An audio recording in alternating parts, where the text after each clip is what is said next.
Connaissance. Recherche. Sciences. Dessin, mathématiques. Théorie. Physique. Philosophie. Conférences. Archéologie. Nature.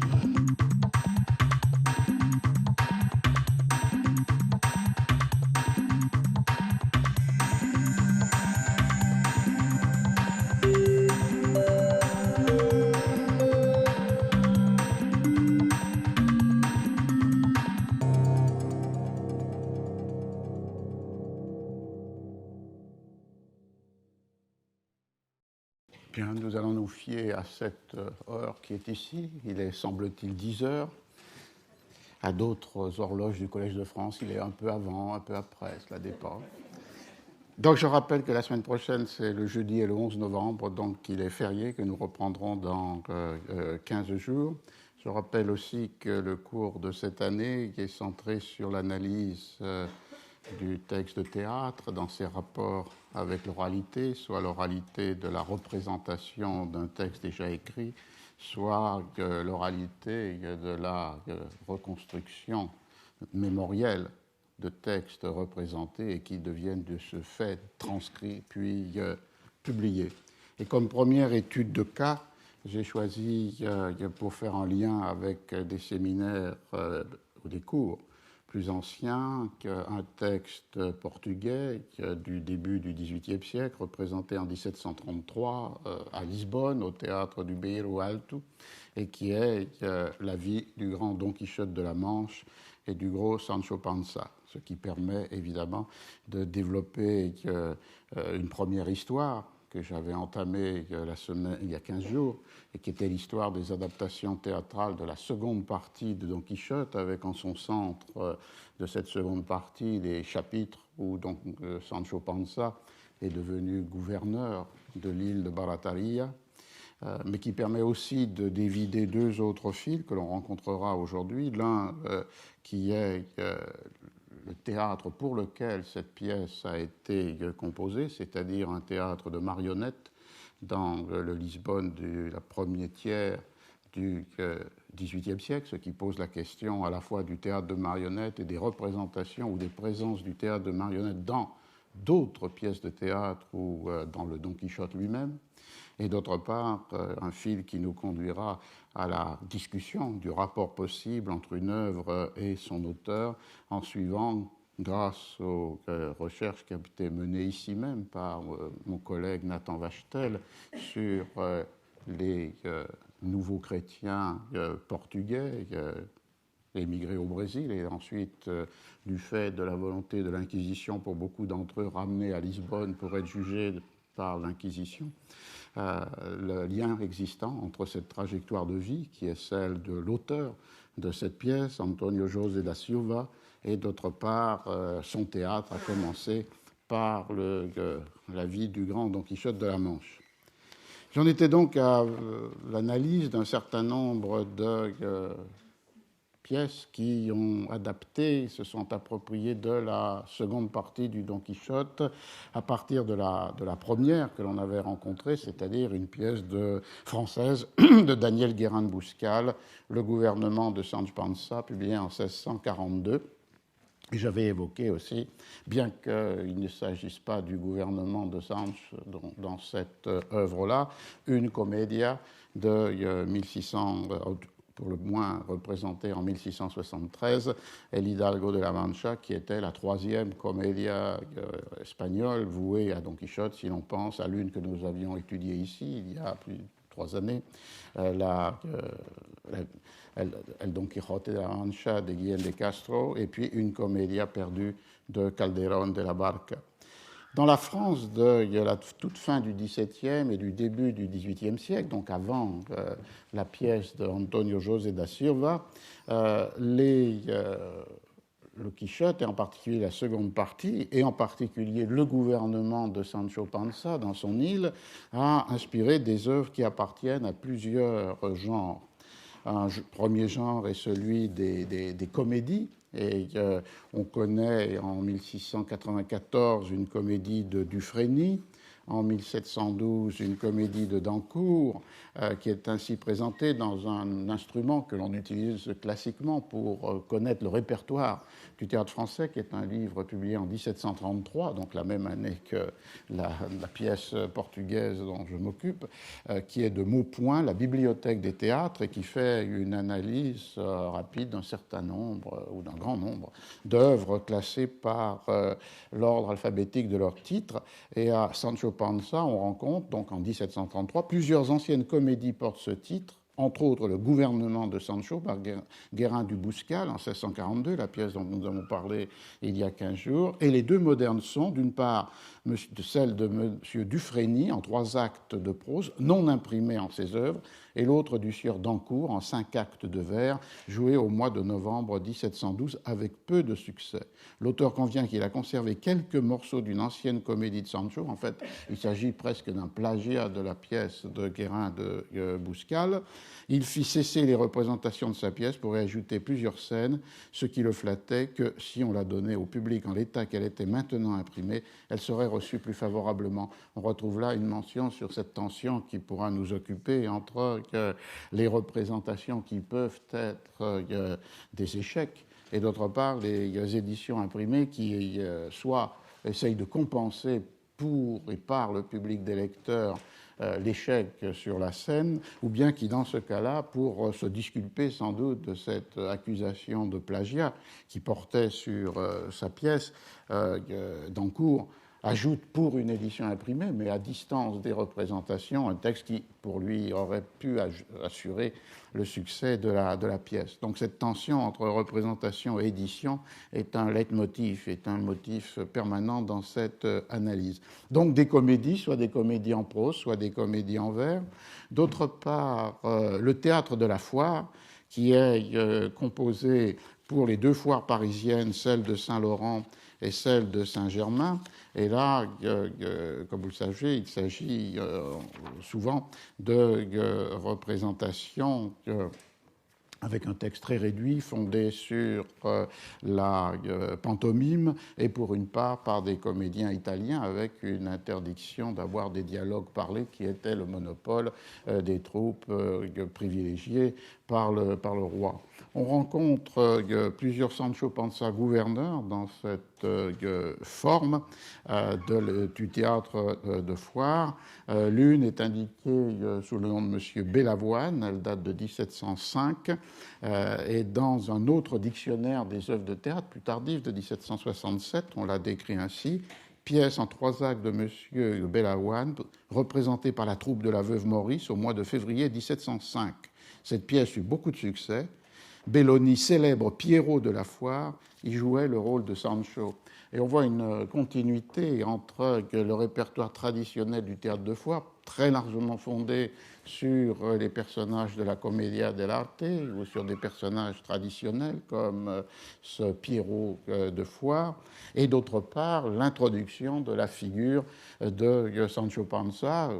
et parfois de Don Quichotte à l'intérieur de ce théâtre. En 1710, il y a une autre pièce pour le théâtre de foire qui est due à Fuselier, et la pièce est entièrement consacrée à des personnages de la commedia dell'arte, puisque le titre en est Harlequin, Escaramouche, Vendangeur, mais dans une édition imprimée, on rencontre, précédé d'un prologue et suivi de Piero Sancho Panza, gouverneur. On voit le lien qui s'établit entre le personnage du Piero et le personnage de Sancho, suivi de Piero Sancho Panza, gouverneur de l'île Barataria, exécuté au grand jeu du préau de la foire Saint-Laurent au mois de septembre 1710. Et cette pièce est intéressante puisque les indications scéniques qui scandent l'édition imprimée, alors même que la totalité des dialogues ou des chansons n'y sont pas publiées, commence par « Le théâtre représente la fameuse île Barataria qui surpasse les plus belles îles qui soient en terre ferme. Scaramouche, personnage de la commedia dell'arte, appelle les peuples de l'île Barataria et les invite à célébrer l'entrée de leur nouveau gouverneur par cet écriteau sur l'air de Grimaudan. Et là suit une chanson qui est chantée par Scaramouche. À la scène 2, à partir de la scène 2, de cette suite donnée à Arlequin et Scaramouche vendangeurs, on peut suivre comment la trame du Don Quichotte, seconde partie, chapitre consacré à Sancho gouverneur, est respectée ainsi. Sancho Panza, qui a enfin attrapé ce gouvernement si désiré et si bien payé par ses épaules, fait son entrée au son des instruments dans l'île Barataria. Cette entrée est composée des personnages les plus comiques. Sancho est monté sur le char grison de son âme, et tous deux sont vêtus ainsi qu'il est écrit dans les fidèles chroniques de Cide Ahmed Benengeli. Allusion précise au fait qu'à partir du chapitre 9 de la première partie du Quichotte, le texte qui est proposé aux lectures est supposément la traduction d'un texte écrit en arabe par un historien arabe, Cide Ahmed Benengeli, et la fiction du texte trouvé, rencontré un peu par hasard à l'intérieur de l'histoire écrite par Cervantes, est rappelée ici avec cette idée qu'il y a fidélité par rapport à la chronique de Cide Ahmed Benengeli, c'est-à-dire par rapport au texte de Cervantes, dans cette représentation sur le théâtre de foire, et qui va suivre à gros traits et à grands pas l'ordre de la seconde partie du Quichotte, avec Sancho justicier, et en particulier cet épisode que j'évoquais entre la vivandière et le laboureur. Une vivandière approche la première, la première fait allusion à ce qui était l'indication scénique précédente, c'est-à-dire l'acte de justice. Après elle, un laboureur qu'elle accuse par cet écriteau sur l'air « Tu croyais en aimant Colette ». Et tout est chanté puisque les dialogues parlés sont interdits. Et c'est le moment où Sancho, pour démentir les accusations de la femme qui prétend avoir été séduite ou violentée par le laboureur, lui donne une bourse qu'elle défend avec grande vigueur, ce qui prouve qu'elle aurait pu peut-être défendre aussi, comme je le disais, sa vertu, c'est du moins ce que suggère Cervantes dans le Quichotte. Et à partir de là, on a la scène fameuse où Sancho demande à manger et à chaque fois, un médecin lui retire les plats pour diététique, et pour finir, l'annonce d'un stratagème qui a été monté par le duc pour en finir avec cette fiction de Sancho gouverneur, qui est d'annoncer que l'île va être attaquée. Un courrier burlesque vient annoncer à Sancho que les ennemis sont entrés dans son île. On entend un bruit de combattants et on arme le gouverneur en lui posant 2 ais, c'est-à-dire de planches de bois, l'une sur le dos, l'autre sur le ventre, en guise de cuirasse, qui est exactement fidèle à la description de Cervantes. Après un fin combat, on lui annonce qu'il a gagné la victoire. C'est dans ce moment que, dégoûté des grandeurs et des épines qui y sont attachées, il prie qu'on lui ramène son âne. Dès qu'il est arrivé, il lui ôte son harnais de coursier de gouverneur et se dépouille lui-même des marques de sa dignité et prend congé de ses sujets par cet écriteau. Et là, c'était la présentation au public d'un texte écrit, un écriteau, de façon à se substituer au dialogue parlé. Et la fin de cette suite, de cette post-face à la pièce Arlequin et Scaramouche vendangeur est « Les plaisants qui ont harcelé Sancho Panza se réjouissent du succès de leur malice et la pièce finit par la danse d'un mort et d'une moresse », en accord peut-être avec la référence à Cide Ahmed Benengeli, écrivain historien arabe, et aussi en référence avec une danse folklorique qui est très présente dans toute l'Europe des XVIe, XVIIIe siècles, et particulièrement en Angleterre, qui est une fiction de danse mauresque, et par les sots les plus extraordinaires. On voit donc qu'il y a un Sancho gouverneur sur le théâtre de foire, en parallèle avec le Sancho gouverneur des comédies en 3 actes ou en 5 actes, en prose ou en vers. Et le troisième et dernier genre, qui dans ces années 1690-1720 s'approprie la deuxième partie du Quichotte en France, c'est l'opéra comique. Et en 1727 est représenté sur la scène de l'opéra comique une œuvre intitulée La Bagatelle ou Sancho Panza, gouverneur. On a donc une très riche série d'adaptations, d'appropriations théâtrales qui marquent bien l'importance non seulement de l'œuvre de Cervantes dans cet horizon de lecture et de réception, mais aussi particulièrement l'intérêt qui s'est déplacé de ce qui maintenant sont des motifs très classiques, qui sont les épisodes bien connus de la première partie du Quichotte, à commencer par les moulins à vent, vers la deuxième partie et cet intérêt pour cette riche intrigue qui est à la fois burlesque, mais peut être aussi déborder la dimension burlesque de Sancho gouverneur, avec les thèmes que l'on a vus la fois dernière, le thème du gouvernement idéal lié avec l'île, dérisoire ici puisque l'île n'en est pas une, et d'autre part le thème de l'abdication, le thème du retrait du pouvoir par le prince est ici traité sous la forme burlesque de Sancho dégoûté des malheurs ou des infortunes que lui crée sa position de gouverneur. Alors pour terminer ce rapide inventaire qui a seulement pour but de mettre en place l'arrière-fond de l'adaptation faite par Antonio José da Silva, il faudrait mentionner des opéras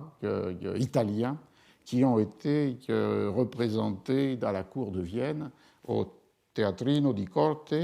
et on a là deux opéras comiques qui ont tous les deux le même compositeur, Antonio Caldara, et le même librettiste que Giovan Claudio Pasquini. L'un date de 1727, il a pour titre Don Quixote in corte de la duchessa, Don Quichotte à la cour de la duchesse, qui est défini sur la partition comme opera serio ridicola per musica, un opéra sérieux et ridicule, sérieux ridicule en un seul mot,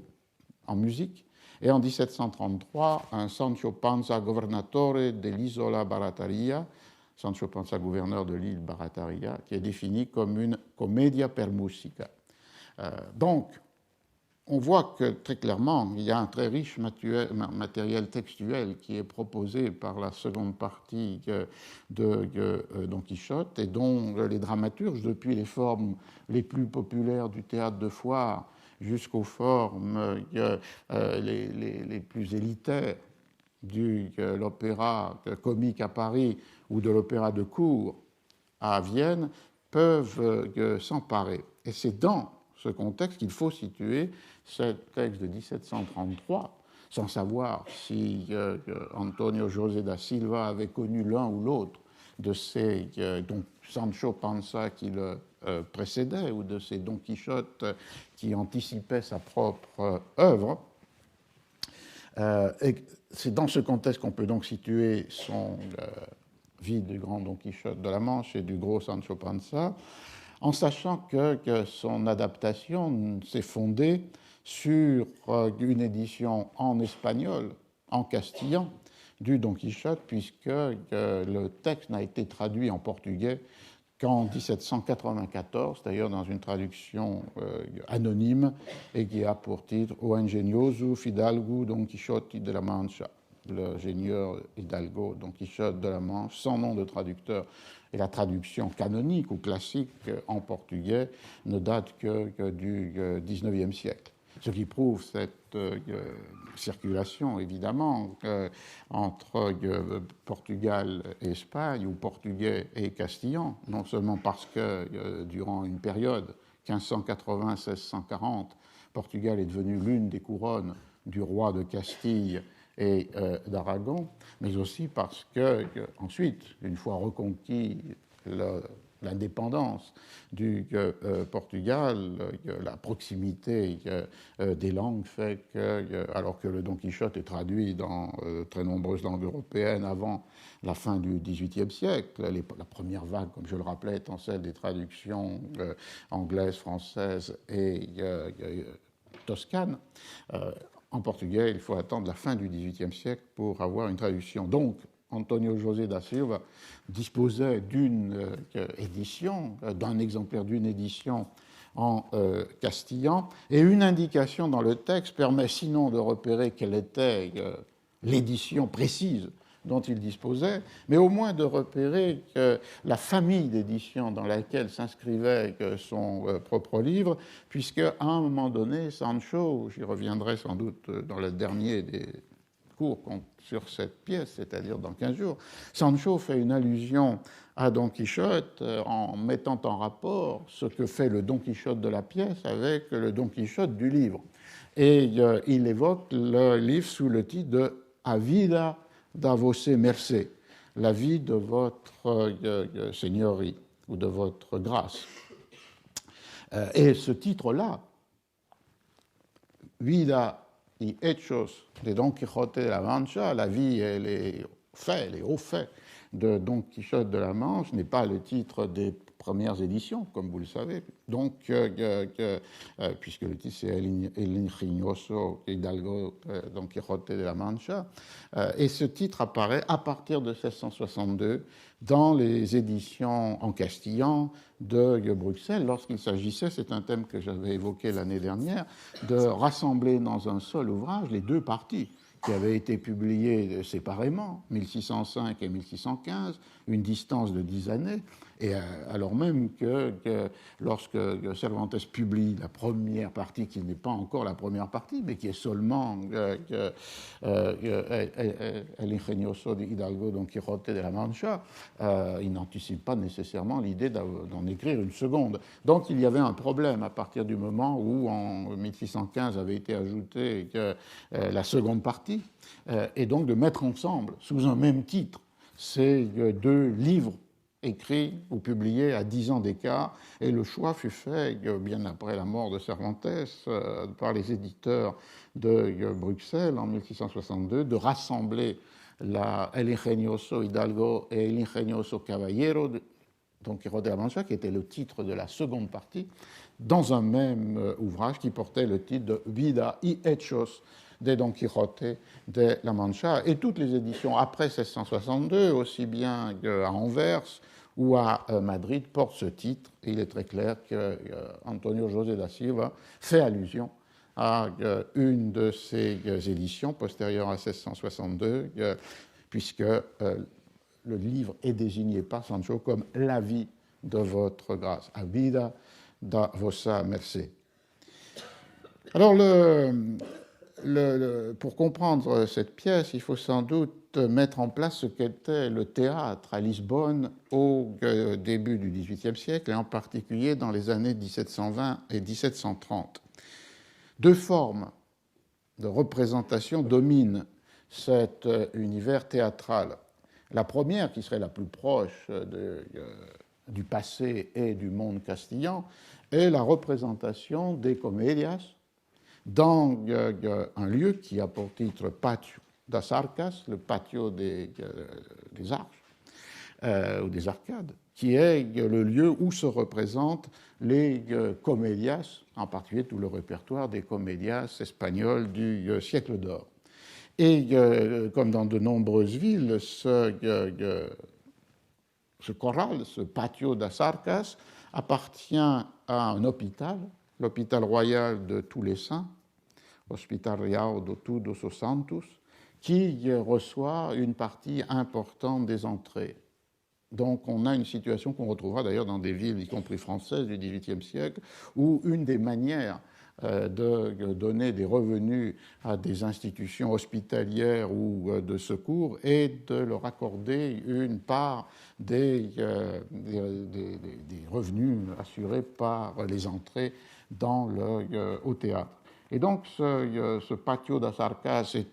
situé à l'intérieur de ces propriétés de l'hôpital de tous les saints, mais en 1727, et c'est là évidemment une contradiction, puisque si ces hôpitaux sont évidemment régis par l'Église ou par des ordres religieux, en même temps le théâtre, lui, est l'objet de campagnes et de critiques contre l'immoralité des spectacles qui y sont représentés. Et en 1727, ce Patio das Arcas, à la suite d'une campagne particulièrement virulente contre le théâtre comme immoral, et en même temps à l'intérieur finalement d'une figure du blasphème que représenterait la création théâtrale qui invente des êtres et des situations qui ne dépendent pas de la volonté de Dieu, au-delà de la moralité ou de l'immoralité supposée des pièces qui mettent en scène des actes réprouvés par la morale chrétienne. Le patio est fermé, les représentations sont suspendues et il ne rouvrira qu'en 1737, 10 ans plus tard. Donc il y a un premier vide dans le monde théâtral lisboète, de Lisbonne, du début du XVIIIe siècle, qui est cette fermeture du lieu où on représentait le répertoire le plus classique, c'est-à-dire le répertoire des comédias. D'autre part, deuxième présence théâtrale, ce sont les compagnies d'opéra italiennes itinérantes qui circulent dans toute l'Europe, mais y compris à Lisbonne et à la cour ou dans l'aristocratie portugaise, et qui mettent en scène ou bien simplement sous forme d'airs de concert, donnent à entendre les opéras italiens. Ces lieux où ces troupes ou ces chanteurs représentent ou simplement donnent à entendre les airs des opéras italiens sont le Palais Royal et un certain nombre de petits théâtres privés aristocratiques ou même, évidemment, pour la musique sacrée, les églises. Mais il n'y a pas de représentation publique des opéras italiens, soit sous la forme de récital d'air, soit sous la forme de représentation de la totalité de l'opéra. Ils sont exclusivement donnés dans des espaces soit religieux, les églises, soit des espaces qu'on peut dire privés, aristocratiques ou curiales. Ce n'est qu'en 1735 qu'une forme de représentation publique de l'opéra va être donnée dans l'Accademia da Trindade, l'Académie de la Trinité, et la première opéra italien qui est donné à Lisbonne dans cette forme de représentation publique est le Farnace des Schiassi.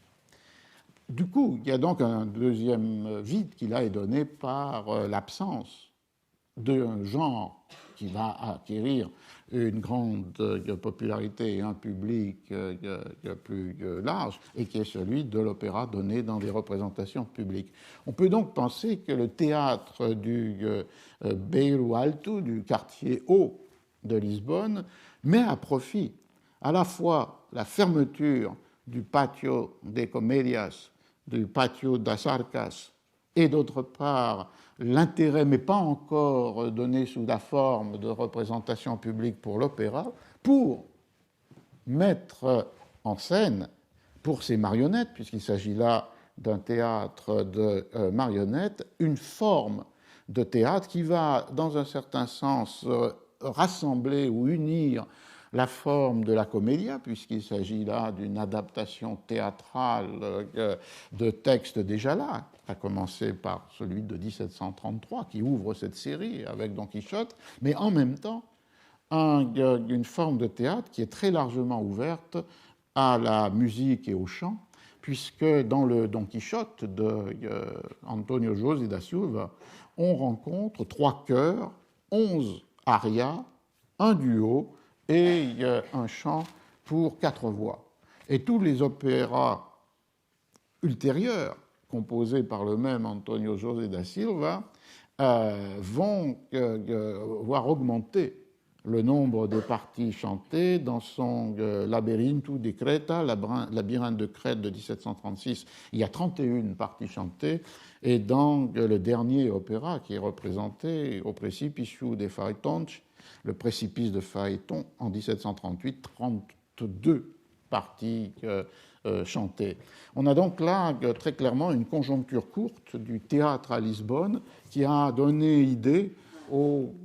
théâtre plus classique du Belo Alto qui existait, qui était un théâtre de marionnettes, de passer commande pour des œuvres qui pouvaient avoir à la fois une dimension opératique, pour le moins musicale et chantée, et d'autre part qui pouvaient s'ajuster, s'adapter à un répertoire adressé à la forme spécifique de théâtre qui était celui du Belo Alto et qui était le théâtre des marionnettes. Alors, comme on l'a vu, ou comme on le voit lorsque l'on peut voir ce film au Judeu, voué à la vie d'Antonio José da Silva, d'un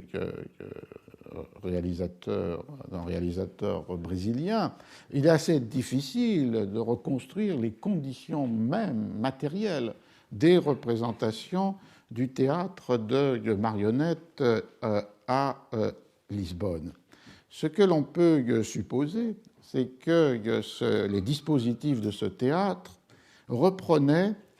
les formes de théâtre de marionnettes qui étaient présentées à travers l'Europe par des compagnies italiennes et qui avaient fait naître ce genre dans des théâtres privés aristocratiques aussi bien à Rome qu'à Venise. Un des lieux premiers à Rome de ce théâtre de marionnettes est le théâtre privé du cardinal Ottoboni dans son palais cardinalice. Et puis ces troupes à Rome et Venise, de Rome et Venise ensuite, s'étaient mises en route pour représenter à Paris ou à Vienne des œuvres destinées aux marionnettes. Ce que l'on peut imaginer, c'est qu'évidemment, sur le théâtre du Belo Alto se retrouve la forme matérielle de ces marionnettes italiennes, c'est-à-dire des marionnettes qui sont mues par des fils attachés à chacun des 4 membres, les 2 mains et les 2 pieds, et qui sont mues aussi par une tige qui entre dans la tête de la marionnette. La première description de ce type de marionnette, qui s'appelle dans l'italien du XVIIe siècle pupazzi, se rencontre dans un livre de 1652. C'est le livre d'un jésuite, Domenico Ottonelli, et qui est un livre qui a pour titre « De la cristiana moderazione del teatro », de la modération chrétienne du théâtre. À l'intérieur de cette polémique sur la légitimité ou non du théâtre, vous trouveriez des échos en France avec l'hostilité de la Compagnie du Saint-Sacrement au théâtre, ou la conversion de Conti, qui avait été un protecteur de Molière en Languedoc et qui se tourne violemment contre le théâtre. Donc une voie moyenne est d'essayer, pour certains, de trouver une légitimité au théâtre lorsqu'il respecte cette Christiana moderazione, cette modération chrétienne. Alors à l'intérieur de cet argument, Ottonelli, le jésuite, décrit le théâtre de marionnettes. Et voilà ce qu'il écrit, c'est une traduction que je donne. Les figures ont une tête de papier mâché, un corps et des jambes de bois, des bras de corde, des mains et des pieds de plomb. Et Ottonelli indique qu'un seul marionnettiste fait les voix de tous les personnages. Et avec un dispositif assez intéressant, il y a face à lui une copie du texte avec différentes couleurs afin de lui indiquer les changements du ton de la voix. Le rouge indique la voix d'une jeune fille, le bleu d'un homme, le vert d'un gracioso, c'est-à-dire ce personnage classique du comique dans la commedia. Et on voit que à partir de cette description assez précise, la tige qui entre dans la tête, les membres mus par les fils, un seul marionnettiste qui fait toutes les voix, on voit qu'on a affaire à un théâtre qui est différent de 2 autres théâtres de marionnettes, à supposer que est rare, très rare, ce qui est devenu au XIXe siècle pour nous le théâtre de marionnettes, c'est-à-dire des marionnettes qui sont mues par des gants, qui sont mues par les mains des marionnettistes. Les deux autres formes sont soit des marionnettes qui sont maniées, elles aussi, par une tige, mais par en dessous, c'est-à-dire le marionnettiste étant pas dessus le théâtre et maniant fil et tige, mais par en dessous, mouvant les personnages, j'y reviendrai,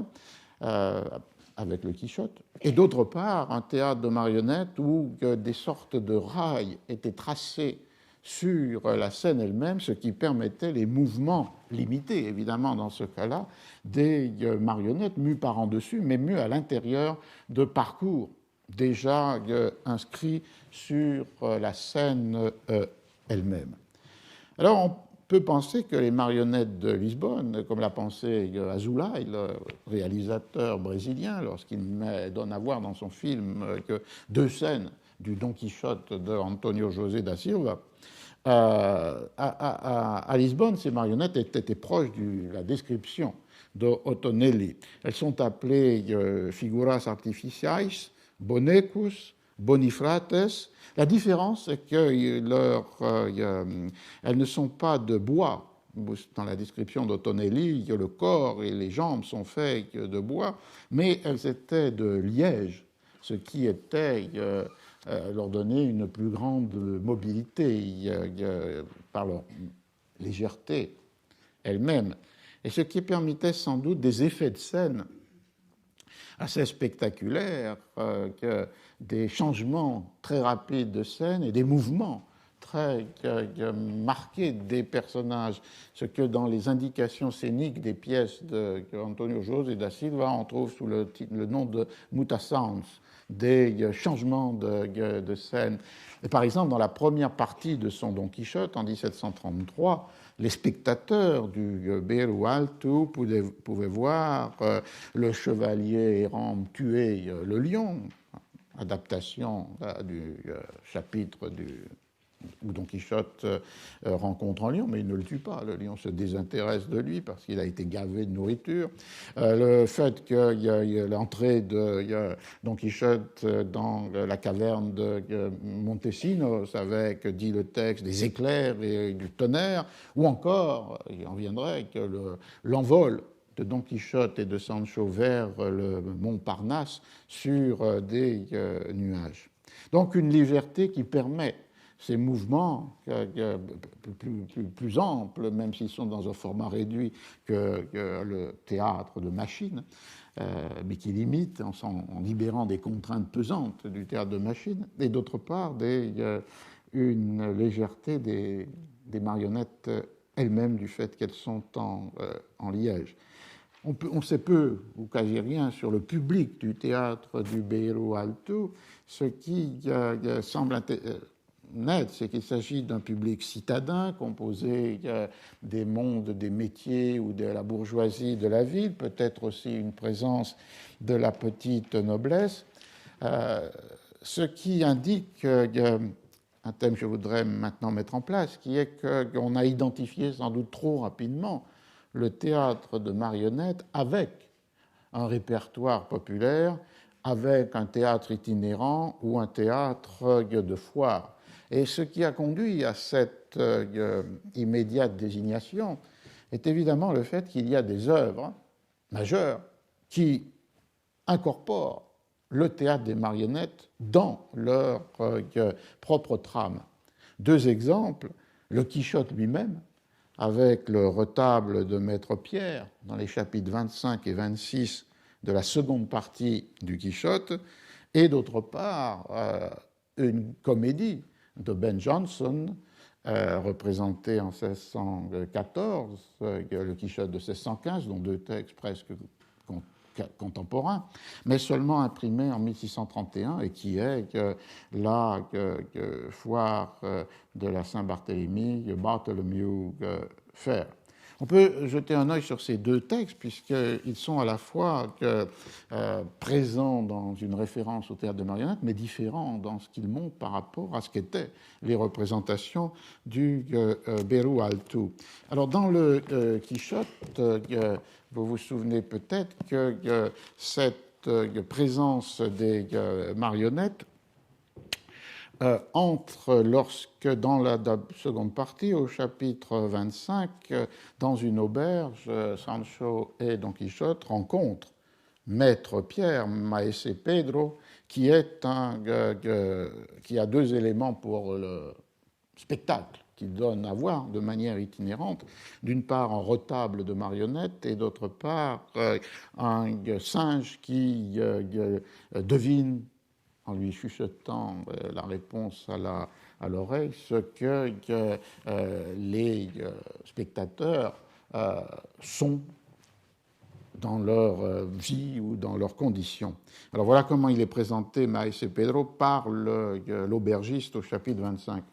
C'est un fameux montreur de marionnettes qui depuis longtemps parcourt cette manche d'Aragon, montrant le retable de la délivrance de Mélisandre par le fameux Don Gaiferos, qui est l'une des meilleures histoires et des mieux représentées que l'on ait vues depuis longtemps dans ce royaume. Le répertoire de ces marionnettes, c'est un texte, un romance ancien qui était la femme de ce Don Gaiferos a été raptée par les morts et elle est libérée par son mari. Mais, ajoute le texte, il a aussi un singe du plus singulier talent qu'on n'ait jamais vu parmi les singes et qu'on puisse imaginer parmi les hommes. Car si on lui pose une question, il écoute attentivement, puis il saute sur les épaules de son maître pour lui dire à l'oreille la réponse à ce qu'on lui a demandé, et Maese Pedro la donne aussitôt. Il en dit beaucoup plus sur le passé que sur l'avenir. Et même s'il ne tombe pas juste à tous les coups, la plupart du temps, il ne se trompe pas, si bien qu'il nous donne à penser qu'il a le diable dans la peau. Il prend 2 réaux pour chaque question, si tant est que le singe réponde, je veux dire si son maître répond pour lui, après qu'il lui a parlé à l'oreille. Aussi croit-on que ce Maese Pedro est fort riche. Il est galant homme, comme on dit en Italie, et buon compagno, et mène la plus joyeuse vie du monde. Il parle comme 4 et boit comme 12, le tout aux dépens de ses boniments, de son singe et de son retable. Alors, durant ce séjour à l'auberge, Maese Pedro va monter son théâtre de marionnettes, et on a là une description assez précise de ce que pouvait être ce théâtre de marionnettes itinérant, sous la forme du retable, et vous savez que Desfailles va reprendre pour une de ses compositions musicales le retable de Maître Pierre. Donc, le spectacle va être organisé, et la description est ainsi menée par Cervantes. Don Quichotte et Sancho s'en furent à l'endroit où était installé le retable, à découvert, partout garni de petites bougies de cire allumées qui le rendaient brillant et resplendissant. À peine furent-ils arrivés que Maese Pedro se mit dedans, car c'était lui qui devait manier les personnages. Et un garçon, valet de Maese Pedro, se tenait en dehors pour servir d'interprète et expliquer les mystères du dit spectacle. Il avait une baguette à la main pour signaler les personnages à mesure qu'ils apparaissaient sur scène. Après que tous ceux qui étaient à l'auberge se furent mis en face du retable, quelques-uns debout, mais Don Quichotte et Sancho, bien installés, aux meilleures places, le truchement, commença à dire ce que verra et entendra, qui entendra ou verra, le chapitre suivant. Alors ça, c'est le jeu de Cervantes, double, c'est-à-dire qu'il met le lecteur dans la position des spectateurs du retable, et d'autre part, comme vous l'avez entendu, il prévoit que son texte peut avoir une double forme de circulation, celui qui verra, donc celui qui lira avec les yeux, et celui qui entendra, c'est-à-dire celui qui écoutera lire quelqu'un qui lit le chapitre. Alors l'interprète commence. Tyriens comme Troyens, tous demeurèrent quoi, ce qui est une référence à l'Iliade. Je veux dire que tous les spectateurs du retable étaient suspendus aux lèvres du commentateur de ces merveilles. Quand on entendit à l'intérieur des roulements de tambours et des sonneries de trompettes à tout va, ainsi que force décharges d'artillerie, dont le tonnerre cessa bientôt, et là-dessus le garçon haussa la voix et déclara « Cette véridique histoire que vous voyez ici, représentée et tirée au pied de la lettre des chroniques françaises et des romances espagnoles qui vont de bouche en bouche par nos rues et que répètent les gamins. Elle traite de la délivrance par le seigneur Don Gaiferos de son épouse Mélisandre, qui était captive en Espagne, au pouvoir des Maures, dans la cité de Sansueña, comme s'appelait alors celle qui aujourd'hui s'appelle Saragosse. Et le spectacle va commencer. Ce qui est intéressant ici, c'est d'une part le fait qu'il y a comme un dédoublement des rôles, le marionnettiste qui fait se mouvoir les marionnettes, et d'autre part cet interprète qui est comme le commentateur du spectacle et qui montre, pour les identifier, les personnages ou les actions. Et ce qui laisse supposer que dans ce cas, Maese Pedro fait mouvoir ses marionnettes en étant en dessous, c'est non seulement l'idée qu'il rentre dans le retable, mais c'est aussi ce qu'il advient de cette représentation, puisque, une fois encore, Don Quichotte, qui connaît cette histoire mieux que tout le monde, va confondre le monde de la fable et le monde de la réalité, puisque au moment où Don Gaiferos a sauvé son épouse et fui la ville du prince maure, les Maures se lancent à sa poursuite. Et le jeune homme, l'interprète avec sa baguette, décrit « Regardez quelle nombreuse et brillante cavalerie sort de la ville à la poursuite des deux amants chrétiens, combien de trompettes sonnent, combien de clarinettes retentissent, combien de timbales et de tambours résonnent. Je crains qu'ils ne les rattrapent et ne les ramènent attachés à la queue de leur propre cheval, ce serait un horrible spectacle. » Voyant tant de Maures et entendant tant de bruit, Don Quichotte se dit qu'il serait bon de venir en aide aux fugitifs. Aussi se leva-t-il en s'écriant d'une voix forte « Je ne permettrai jamais, moi vivant, qu'on commette en ma présence un tel outrage envers un aussi fameux chevalier et aussi hardi amant que Don Gaiferos. Arrêtez, vil canaille, cessez de le suivre et de le poursuivre, sinon vous aurez affaire à moi. » Et ce disant, et ce faisant, il dégaina son épée, se planta d'un bond face au retable, et avec une promptitude et une fureur inouïes, il se mit à faire pleuvoir les coups d'épée sur cette moriscaille de carton, tête de Cervantes, c'est Titerera Morisma, le monde des títeres, puisque le terme espagnol pour les marionnettes c'est títeres, la Titerera Morisma, donc est décapité par Don Quichotte, renversant les uns, décapitant les autres, abîmant celui-ci, mettant celui-là en pièces. Il porta un tel coup de taille que si Maese Pedro ne s'était baissé, accroupi et recroquevillé, il lui tranchait la tête aussi aisément que si elle avait été en masse-pain, que si elle était hecha de masa de mazapan. Et donc on voit que dans son retable, Maître Pierre se cache, s'abaisse plus encore, de façon à éviter les coups d'épée qui décapitent ces marionnettes. Et d'ailleurs, cette scène n'est pas très fréquemment représentée dans les illustrations du Quichotte, mais elle l'était dans l'édition de Bruxelles de 1662 que j'évoquais, et l'artiste, graveur, a interprété la scène telle que je le fais maintenant, c'est-à-dire qu'il montre Maître Pierre qui est en dessous du théâtre, comme s'il avait manié, ému ses marionnettes par en dessous, et non pas sans doute comme au Beiro Alto, les marionnettes mues par en dessus avec les fils et la baguette ou la tige entrant dans leur tête. Et la fin de l'histoire, puisqu'il faut la finir, et qui est pour montrer la cohérence ou les jeux que Cervantes établit entre la première et la deuxième partie du Quichotte, on va dévoiler l'identité de Maese Pedro, le fameux Cide Hamete Benengeli dévoile quelle était l'identité, je cite, c'est au chapitre 27 de la seconde partie. Il dit ensuite, Cide Hamete Benengeli, que celui qui aura lu la première partie de cette histoire se souviendra sans doute de Ginès de Pasamonte, à qui, parmi d'autres galériens, Don Quichotte avait rendu la liberté dans la Sierra Morena, bienfait dont il fut par la suite mal remercié et encore plus mal payé par cette engeance maligne et dépravée. Ce fut ce Ginès de Passamonte, que Don Quichotte appelait Ginesillo de Parapilla, qui vola l'âne de Sancho Panza. Et comme on n'en a mis ni le camp, ni le comment dans la première partie, par la faute des imprimeurs, plusieurs ont attribué au manque de mémoire de l'auteur la faute de l'impression. Bref, Ginès déroba l'âne pendant que Sancho dormait dessus en usant de l'habile artifice de Brunello lorsque devant Albaraque, il tira d'entre ses jambes le cheval de Sacripan et Sancho le récupéra depuis comme on l'a raconté. Et ça, je signale un peu entre parenthèses, c'est pour montrer les trames ou que tisse dans Cervantes entre la première et la seconde partie. D'une part, Maese Pedro est un personnage qui était un des galériens dans un des premiers chapitres du Quichotte libéré par Don Quichotte, qui prend les galériens pour des